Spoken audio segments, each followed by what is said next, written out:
तर म्हणजे जेव्हा तू लिहित होतास तेव्हा त्याच्याबरोबरच त्याची चाल आली का नंतर गाणं लिहून झालं मग तू त्याची चाल केलीस?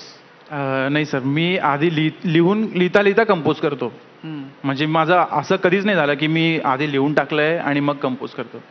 त्यामुळे मी आधी कंपोज करून घेतो, एक धून बनवून घेतो डोक्यामध्ये आणि मग लिरिक्स लिहितो आणि मग त्याला पाठवतो. त्याचं काम थोडं शॉर्टकट असतं.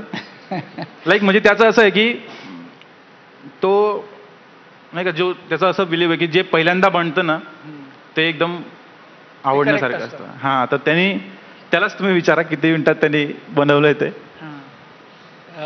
हे मी 1 तासात बनवलं हे सॉन्ग.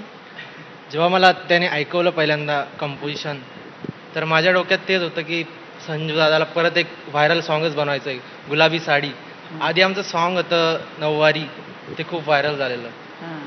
तर मी विचार केला की परत साडी कसं काय आली. आणि मग मी विचार केला की आपण ह्यावेळेस साडी नको करू, आपण काहीतरी वेगळं करू. पण दादा बोलतो की नाही, मला हेच करायचंय आणि तू यालाच काहीतरी कर.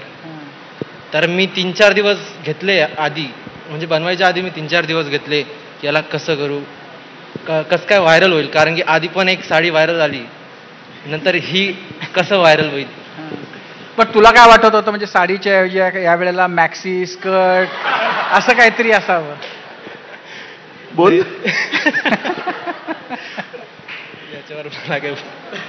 त्याची तर इच्छा होती की तू साडीच्या ऐवजी काहीतरी असं. त्याला पाठवलं तर त्याचं म्हणणं होतं की आत्ताच आपण नऊवारी साडी गाणं केलं आणि ते 100 मिलियन गेलेलं ऑलरेडी. तर तो बोलला की आता परत साडी नको करूयात. म्हटलं नाही, तुला करायचं आहे. आणि त्याने 3 दिवस घेतलं विचार करण्यामध्ये. म्हणजे आमचं कसं असतं ना की मी कंपोज करून त्याला पाठवत असतो आणि मी 1-2 दिवसात किंवा रोज काहीतरी कंपोज करून त्याला पाठवत असतो. पण त्याला नाही आवडलं ना तर ते आम्ही डायरेक्ट स्किप करतो की नाही, हे नाही करायचं आहे. कारण की तो म्युझिक बनवतो तर ऑब्व्हियसली त्याची पण इच्छा पाहिजे, त्यामुळे त्यानंतर ते बेस्ट बनतं. तर त्यांनी 2-3 दिवस घेतले, पण मी कसं अडून राहिलो की मला साडीच पाहिजे परत एकदा. आणि ते तसं झालं सर. पण संजू, म्हणजे असं आहे की तुमच्या कुटुंबामध्ये काही संगीताचा वारसा नाही, तुम्ही आहात जळगाव जिल्ह्यामधले. जरा त्याच्याबद्दल सांगा आधी, मग आपण पुढच्या गप्पा मारूया. मी जळगाव जिल्ह्यामधलं धानवडचा आहे, म्हणजे धानवड तांडा म्हणून माझं गाव आहे. तर मी एकदम छोटंसं तांड्यावरून आहे. तर संगीताचा वारसा वगैरे तर नाही, पण मी जेव्हा लहान होतो 4थीपर्यंत माझे बाबा आणि माझे काका भजन वगैरे करायचे, तर त्यांच्यासोबत मी बसायचो. तर मला वाटतं की तेव्हा मला तो सेन्स आला नाही का, रिदम काय असतं, म्युझिक काय असतं. त्यानंतर मग म्हणजे मला काही वाटलं नव्हतं की मी असं हे काही स्टार्ट करणार, पण झालं. नाही, पण तुझं शिक्षण वगैरे कुठं झालं? 4थीपर्यंत कुठं गावातच? मी 4थीपर्यंत म्हणजे आमच्या गावात शाळा. तुमचा हा जो तांडा आहे तो किती मोठा आहे, म्हणजे किती, आणि म्हणजे जळगाव पासून किती लांब आहे? जळगाव पासून मला वाटतं 15 किलोमीटर लांब आहे. आणि मला वाटतं 25-30 घराचं गाव आहे आमचं. आता थोडं वाढलंय, पण त्यावेळेस 25-30च घरं होते. आणि लाईक माझे पप्पा त्यावेळेस 10वी नापास होते. तेच सगळ्यात हायेस्ट त्यांचं म्हणजे आमच्या गावातले कोणीतरी जास्त शिकलेलं होते. आणि त्यांनी म्हणजे 4थीपर्यंत आमच्या इकडे शाळा होती, त्यानंतर शाळा नव्हती. मग त्यासाठी मला 4थी नंतर बोर्डिंग स्कूलमध्ये टाकलं, आश्रमशाळेमध्ये. आणि तिकडे माझं शिक्षण. कुठली आश्रमशाळा? बुलढाणा जिल्ह्यामध्ये पळसखेड नागो म्हणून आहे, तिकडे माझं शिक्षण झालं. आणि गौरवचं, त्याचं शिक्षण कुठं झालं? माझं जळगाव जिल्ह्यात भडगाव म्हणून गाव आहे, तिथे झालं. मग तूही 4थी नंतर तिकडे गेलास? नाही, मी तर 2018 मध्ये भेटलो दादाला. 2018 मध्ये भेटलो?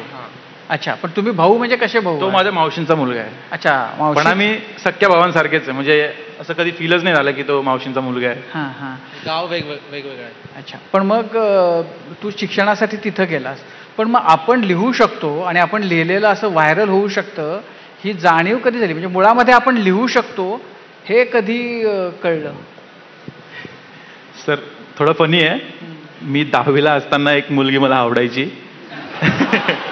सगळ्यांनाच आवडतात, तू काय. तर तिने मला एक चिठ्ठी लिहिलेली, तर तिने ते शायरी वगैरे लिहिलेली होती. आठवते? मला आठवते. खूप फनी आहे. म्हणजे मी आता विचार करतो, मला हसायला येतं की चावल का पानी आंगन में फेंका मैंने मेरे संजू को स्कूलमध्ये का असं काहीतरी होतं. असं काहीतरी होतं. तर असंच तेव्हापासून मला वाटलं की मी 2-4 लाईनी लिहायला लागलो. आणि म्हणजे सुरुवात त्याची चावल का पाणी अंगण में फेका हे बीज होतं तुझ्या कवितेचं. सर तेव्हा एवढं कळायचं नाही, मॅच्युअर नव्हतं. पण म्हणजे केवढा होतास तू? 10वीला सर, 16 वर्षाचा. अच्छा, हां, करेक्ट वय होतं. वय करेक्ट होतं म्हटलं.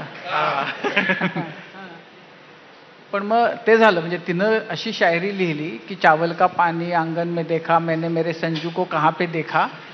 पण मग त्यातनं तुला आपण पण लिहावं असं. त्याचा रिप्लाय नका विचारू सर प्लीज. नाही, सांगायलाच लागतोय आता काय. हसू नका. फूल है गुलाब का उसे सुखा मत देना, लड़का हो गरीब का मुझे धोखा मत देना. क्या बात है.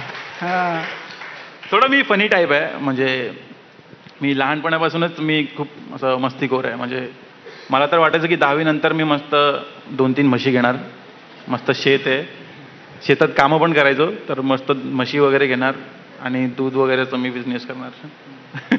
पण मग ते चावल वाला पाणीवाली गेली कुठं? सर ते माझा जो फ्रेंड आहे, जो चिठ्ठी पाठवायचा तिकडे, नंतर ती त्यालाच एंगेज झाली. त्याला माहितीये का चावल का पाणी? माहिती नाही, मे बी ती चिठ्ठी त्याला गेली असेल. नंतर मग तिची जी बेस्ट फ्रेंड होती तिची चिठ्ठी मला आली परत. पण मग हे म्हणजे हे असं म्हणजे छोटा गमतीचा भाग झाला, तरी पण नंतर असं की म्हणजे मोठं काहीतरी लिहावं हे कसं सुरू झालं? सर म्हणजे सुरुवात तर मी रॅपिंगने केली आणि मी मजाकमध्ये या फील्डमध्ये आलो. पण ह्या फील्डमध्ये आल्यानंतर मला कळलं की स्ट्रगल काय असतं, नातेवाईक काय असतात. म्हणजे हेट नाही आहे, पण जेव्हा आपल्यावर वाईट वेळ येते ना तेव्हा कळतं की म्हणजे नाही का लोक कसे आहेत. तर मी त्या फील्डमध्ये आल्यानंतर मला कळलं की पैसा काय. त्याच्या आधी तर पैसे पाहिजे, पप्पांना सांगितलं पप्पा मला पैसे पाहिजे. वडील काय करायचे? माझे पप्पा वेल्डिंग काम करतात. अच्छा, हां. तर असं नाही की ते खूप पैसे कमवायचे, पण तरी पण एक असतं ना की आपण मॅच्युअर नसतो. तर पप्पा मला पैसे पाहिजे, नाही दिले तर मग रडायचं, नाही तर मग रुसून बसायचं.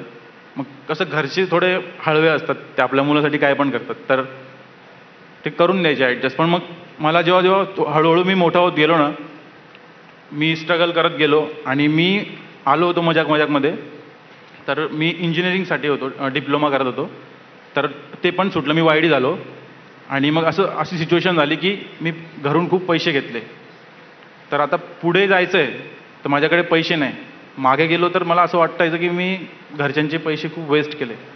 तर मग खूप अशी गंभीर परिस्थिती होती. त्यात मग सगळ्यात मेन म्हणजे नातेवाईक. म्हणजे मला ना सर खूप अशी आवड होती की कोणाचं पण लग्न असलं ना, कोणत्या बी नातेवाईकांचं, की मी सगळ्यात आधी तिकडे जाणार. आणि नंतर ना मी ते जाणंच बंद केलं. कारण की जेव्हा पण मी जायचो ना, मग तू काय करतोस, तुझा बाप एवढा चांगला आहे आणि तू तर वाया गेला.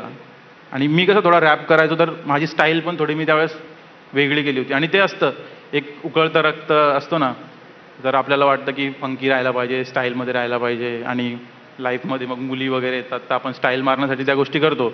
पण मॅच्युअर झाल्यानंतर मला कळलं की आता हे सगळं सोडायला पाहिजे आणि कामाला लागायला पाहिजे. मग त्यावेळेस मी व्याजाने पैसे घेतले. मला काम करायचं होतं, व्हिडिओ करायचे होते, पैसे घेत